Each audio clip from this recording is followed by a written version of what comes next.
বাসুদেব ঘোষ কহে করি জোড় যে গোর সেই কৃষ্ণ সেই জগন্নাথ। জয় জয় জগন্নাথ শ্রী শচীর নন্দ ত্রিভুবন করেন যার চরণ বন্দন। নীলাচলে শঙ্খ চক্র গদা পদ্মধর নদিয়া নগরে দণ্ড কমণ্ডল শ্রীরাধার প্রেমে এবে গৌর অবতার। হরি নাম সংকীর্তন প্রভু করিলেন প্রচার। বাসুদেব ঘোষ কহে করি জোড় হাত যে কৃষ্ণ সেই গৌর সেই জগন্নাথ। বলো বলো রাধা রানী কি, রাধা রানী কি, রাধা রানী কি। না জয় বলতে বলি না, বললাম রাধা রানী কি। আবার বলে জয়, বললাম রাধা রানী কি। রাধারানী হচ্ছে আশ্রয় আর কৃষ্ণ হচ্ছে বিষয়। রাধারানী রূপে আশ্রয়কে যদি কেউ একবার গ্রহণ করতে পারে, কৃষ্ণ রূপী বিষয় তার দরজায় আপনা আপনি চলে আসে। আচ্ছা মায়েরা বলো তো, একটা একের পিঠে শূন্য দিলে কত হয়? 10। 10-এর পিঠে শূন্য দিলে 100, পিঠে শূন্য দিলে 1000-এর পিঠে শূন্য। অঙ্ক শেখাই না, আমি নিজে অঙ্কের কাছে, আপনাদেরকে আবার কি অঙ্ক শেখাই। কথাটা কেন বললাম, একটিকে রেখে আপনি যতই শূন্য দেবেন মানও বাড়বে পরিমাণও বাড়বে। আর মনে মনে করুন শূন্যগুলো দিয়ে গেলেন আর একটাকে ছেড়ে ফেললেন, তাহলে মান পরিমাণ সব শূন্য হয়ে যায়। জয় রাধে। আরেকটা দৃষ্টান্ত দিয়ে ভাবনা লীলাটাকে শুরু করব। আমি যখন প্রথম আপনাদের এখানে কীর্তন করতে আসছি, ওই যে একটা বাঁশের খুঁটি দেখতে পাচ্ছেন, ওই বাবাজি আমার বসে আছে, ওই বাঁশের খুঁটিটা ধরে একটা ছোট্ট বাচ্চা বনমন বনমন করে ঘুরছে। তো আমি ছেলেটাকে একটু ডেকে দিলাম, ছেলেটা অন্যমনস্ক হলো, পড়ে গেল। আচ্ছা বলো তো মায়েরা, যতক্ষণ ছেলেটা বাঁশের খুঁটিটাকে ধরেছিল পড়েছিল, পড়লো কখন না বাঁশের খুঁটিটাকে ছাড়লো যখন। তেমনি আমরা গোবিন্দরূপ বাঁশের খুঁটিকে যদি ধরে রাখতে পারি, গোবিন্দ আমাদেরকে ছেড়ে দেবে না, বরং আমরাই যদি ছেড়ে দিই আমাদেরই কিছু ভুল হয়ে যাবে।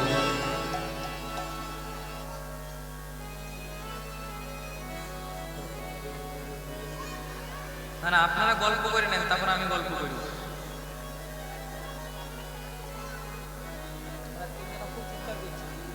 একদম কথা বলবেন, ঠিক আছে?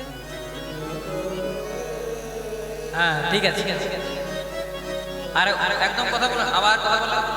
দেখুন একটু দেখুন সামনে, যদি কারো বাচ্চা দেখে নিন।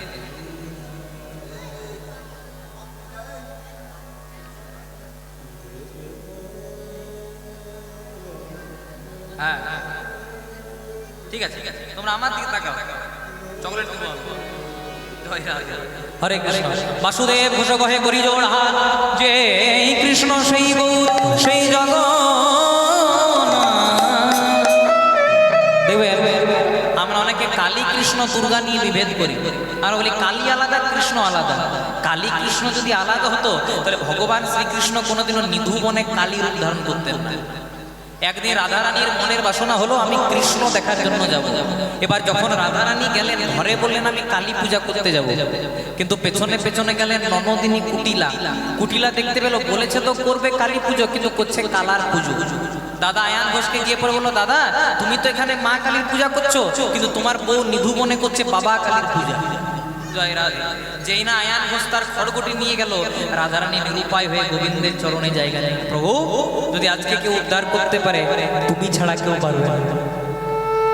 এবার গোবিন্দ করলেন কি, সেদিন কালীর উদ্ধারণ করলেন। যখন আয়ান ঘোষ তাকাচ্ছে তখন দেখছে মা কালী দাঁড়িয়ে আছে, আর যখন কুটিলা তাকাচ্ছে তখন কৃষ্ণ বলছে কুটিলা ভালো আছে। জয় রাধে। এর থেকে কি বোঝা গেল, কৃষ্ণ যদি কালীর উদ্ধারণ করতে পারে তাহলে কালী কৃষ্ণের মধ্যে কোনো বিভেদ নেই। আচ্ছা মায়েরা, তোমাদের এখানে দুর্গা পূজা হয়, কালী পূজা, সরস্বতী পূজা, সব পূজা হবে। দেখবেন যখনই কোনো পূজা হবে ঠাকুর মশাই হাতে এক গণ্ডুষ জল নিয়ে পরে বলো ওম কৃষ্ণ ওম বিষ্ণু তদ বিষ্ণু। কেন আপনারা তো ঠাকুর মশাইকে বলতে পারেন, ঠাকুর মশাই আমি তো আজকে কৃষ্ণ পূজা করাচ্ছি না, আমি তো আজকে কালী পূজা করাচ্ছি, আমি তো আজকে দুর্গা পূজা করাচ্ছি, তাহলে আপনি বারবার কৃষ্ণ কৃষ্ণ কেন বলছেন? যদি প্রকৃত ঠাকুর মশাই হয় আপনাকে উত্তর দেবে, প্রথমে আমি বাড়ির গার্জেনকে নিমন্ত্রণ করছি, বাড়ির অভিভাবককে নিমন্ত্রণ করলে, বাড়ির গার্জিয়ানকে নিমন্ত্রণ করলে যেমন বাড়ির সব সদস্যদেরকে নিমন্ত্রণ করা হয়ে যায়, তেমনি কলিকালে যদি কেউ কৃষ্ণ ভজন করে তার হিন্দুদের 33 কোটি দেব দেবতা সকলের ভজন করা হয়ে যায়। আবার পূজাগুলো শুনতে হবে। পূজা চলতে ঠাকুর মশাই বলবে মাধব মাধব বাচি মাধব মাধব রিদি করাচ্ছেন কালী পূজা, কিন্তু ডাকছে কাকে? মাধবকে, মানে কৃষ্ণকে। করাচ্ছেন সরস্বতী পূজা, ডাকছে কাকে? মাধবকে। আবার পূজা চলতে ঠাকুর মশাই বলবে আবাহন ন জানামি নৈব জানামি পূজন বিসর্জন ন জানামি ক্ষমঃ পরমেশ্বর। আবাহন ন জানি মানে আমি তোমার আবাহন জানি না, মানে তোমাকে ডাকতে জানি না। নৈব জানামি পূজন মানে তোমার পূজাও জানি না। আর যদি ডাকতে জানি না, পূজা জানি না, তো বিসর্জনও জানি না। ক্ষমঃ পরমেশ্বর, সেই ক্ষমাটা চাইছে গোবিন্দের কাছে। আর পূজা শ্রেষ্ঠা জীবনের সবচেয়ে গুরুত্বপূর্ণ জায়গা। আপনি কালী পূজায় করুন, দুর্গা পূজায় করুন, সরস্বতী পূজায় করুন, ঠাকুর মশাই শেষ মন্ত্র কি বলবে? সর্ব পাপ নারায়ণ চরণে সমর্পয়ত। মানে এতক্ষণ পূজা করতে করতে আমার বা আমার যজমানের যদি কোনো ভুল ত্রুটি হয়ে থাকে, হে নারায়ণ ক্ষমা করুন।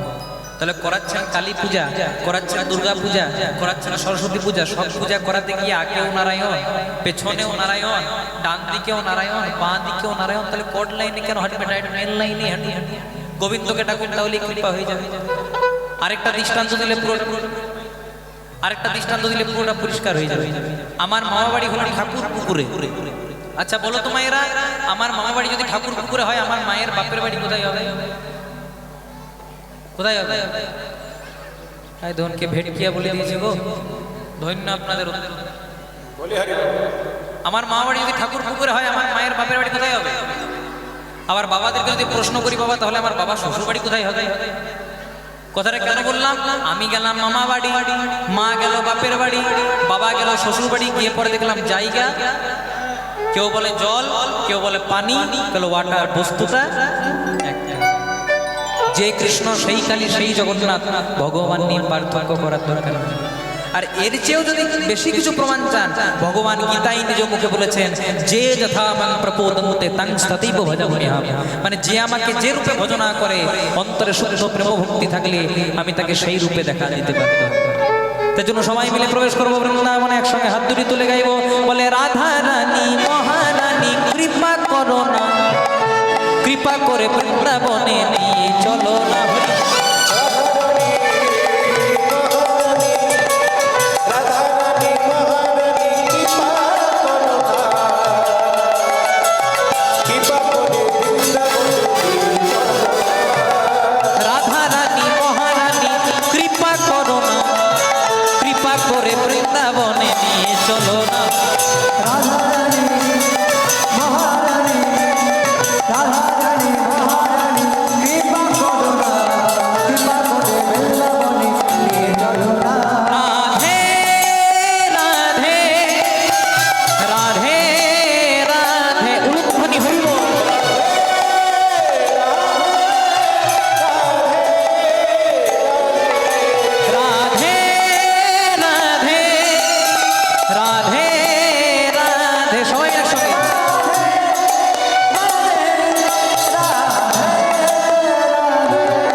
আমার সঙ্গে যারা যারা এসেছিল তারা কিছু বাজাবে না, আমি একবার বলবো, তোমরা একবার হাতে তালি দিয়ে সবাই মিলে সঙ্গে রাধে রাধে রাধে রাধে, সবাই মিলে সঙ্গে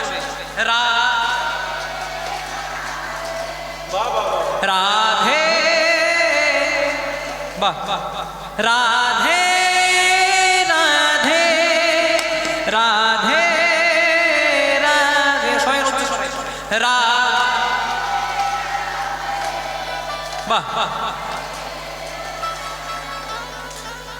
আপনারা এত সুন্দর গাইছেন, এমনি জানলে এদেরকে আনতামই না। তো সবাই মিলে গাইব, রাধা রানী মহারানী কৃপা করো না, কৃপা করে বৃন্দাবনে নিয়ে চলো।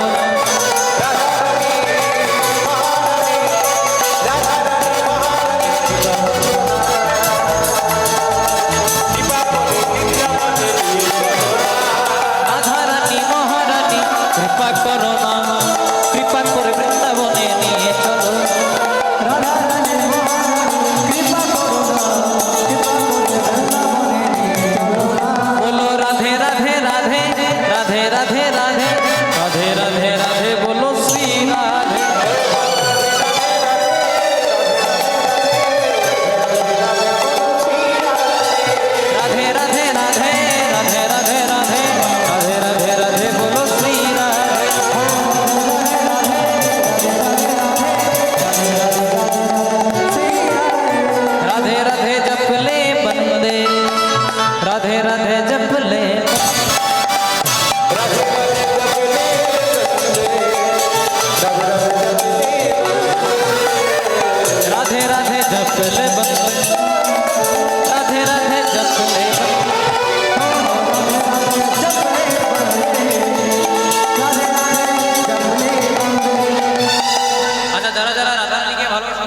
উলুধ্বনি দাও দেখি। দেখছো ভক্ত আছে সত্যি।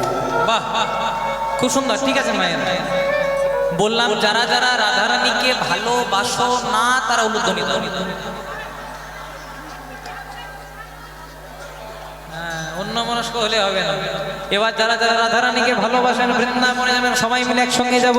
রাধে রাধে রাধে রাধে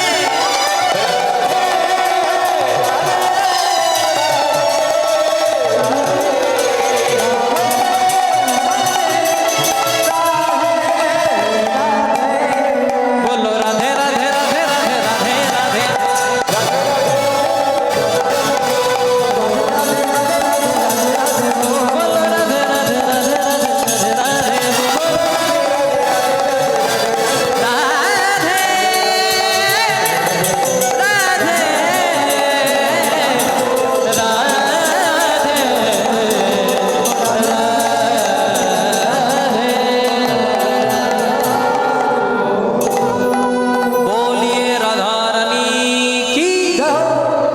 सुंदर गोविंद की জয়। अपन अपन पिता माता की निज निज गुरुदेव की नवद्वीप धाम की वृंदावन धाम की उपस्थित भक्तों मंडली।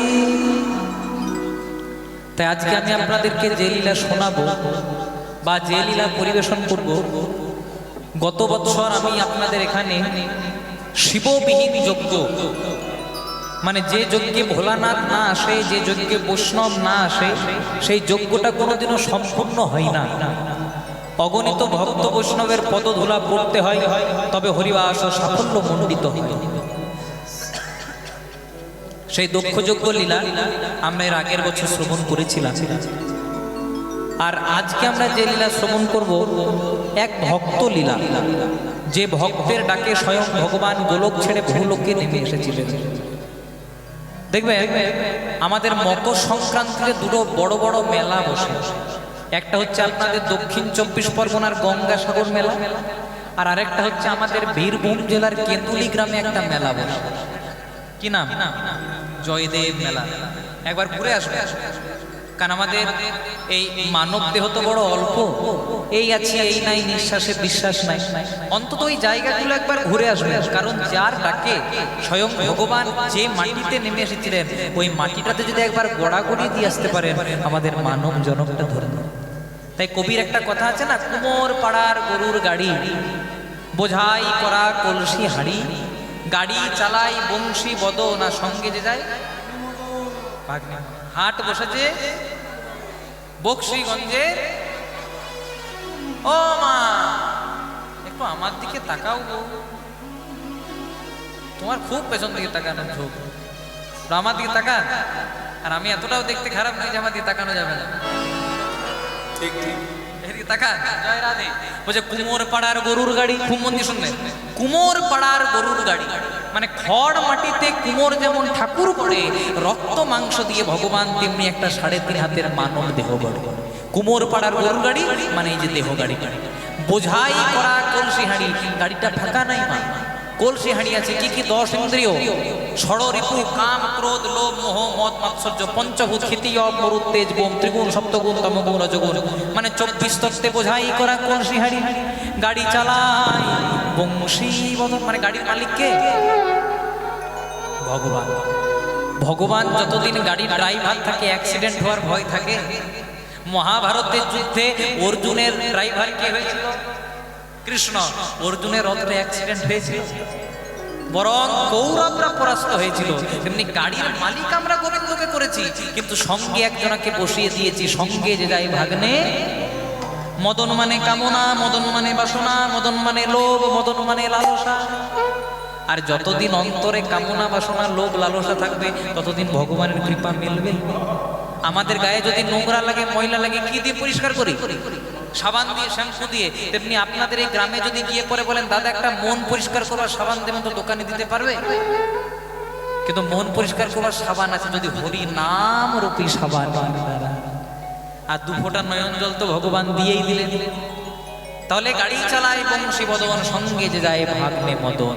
তাহলে অন্তরে কামনা বাসনা দূরীভূত করলে তবে ভগবানের কৃপা পাওয়া যায়।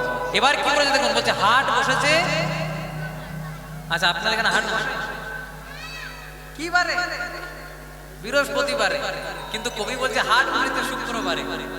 মানে সোমবার গেল মানে আমাদের শৈশব কাল চলে গেল, বদনে হরি বলা হলো না।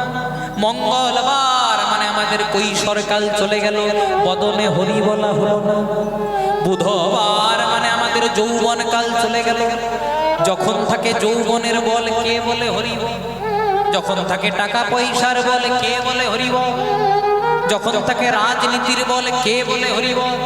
মানে আমাদের বুধবার মানে আমাদের যৌবন কাল চলে গেল, বদনে হরি বলা হলো না। বৃহস্পতিবার মানে আমাদের বার্ধক্য কাল চলে গেল, আমার আমার করতে করতে সংসারের নিয়ে ভাবতে ভাবতেই চলে গেল। ভগবানের কথা বার্ধক্য কালেও মনে পড়লো না, মনে পড়লো কবে না? বৃহস্পতিবার নয়, শুক্রবারে। আর যতদিনে শুক্রবারে মনে পড়লো বাবা, হাটটায় রেপারে বসলো না, হাট বসলো বক্সিগঞ্জে। আর যতদিনে হাটটা বসলো ততদিনে ভগবানের লীলা আমাদের সাঙ্গ হলো। তাই গৌর হরি হরি ভগবানের লীলা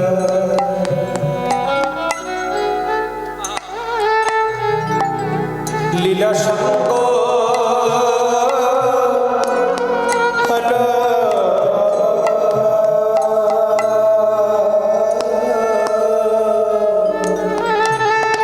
আমাদের ভগবানের খেলা।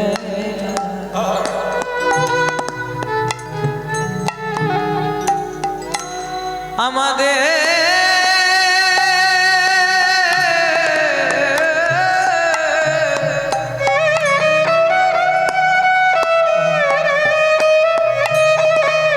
ভগবানের লীলা সঙ্গ হলো।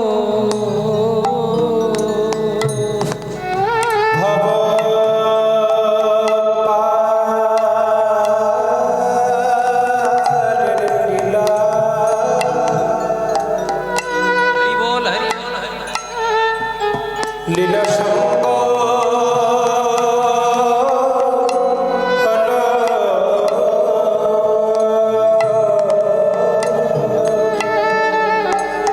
বদনে হরি বলা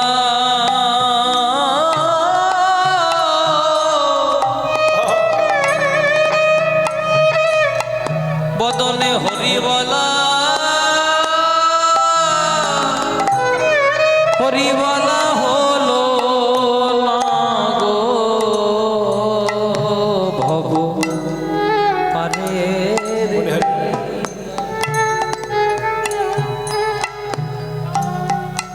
একদিন বৃন্দা কত যত্ন করে একটা গজমতি হার এনেছে।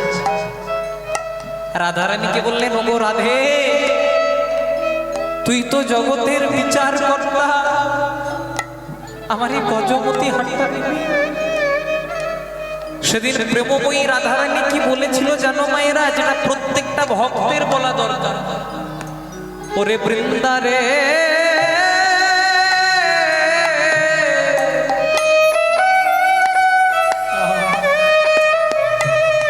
তুই আমার জন্য কত যত্ন করে একটা গজমতি হার এনেছিস,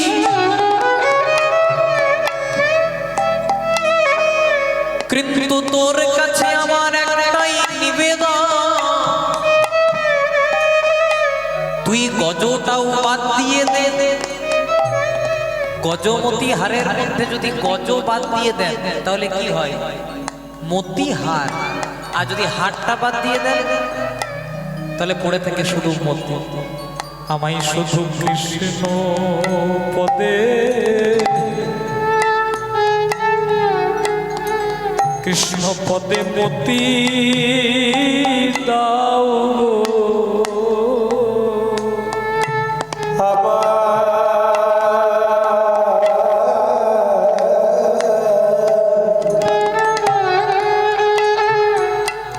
কৃষ্ণ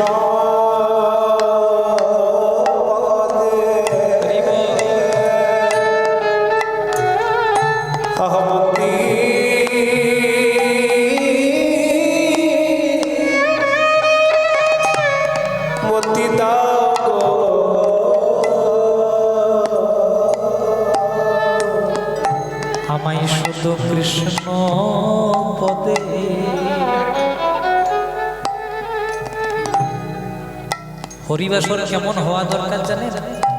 দুটো ভজন কম গাইলাম, দুটো নাচ কম দেখলাম, কিন্তু নয়ন জলে যেন ভগবানের সেবাটা করতে পারি। যেদিন আপনি যাবেন না সেদিন ভজনগুলোও যাবে না, আর ওই নাচানাচি দেখাটাও যাবে না। আপনি যত দু ফোঁটা নয়ন জল ফেলতে পারবেন, ব্যাংকে টাকা রাখলে যেমন টাকার সুদ পাওয়া যায়, তেমনি ভক্তির ব্যাংকে যদি নয়ন জল রূপী টাকা রাখেন, যেদিন আপনার সুদের সময় হবে সেদিন পরমানন্দ গোবিন্দ আপনার হাতটাকে ধরে পার থেকে নিয়ে চলে যাবে। নিতাই গৌর হরি হরি।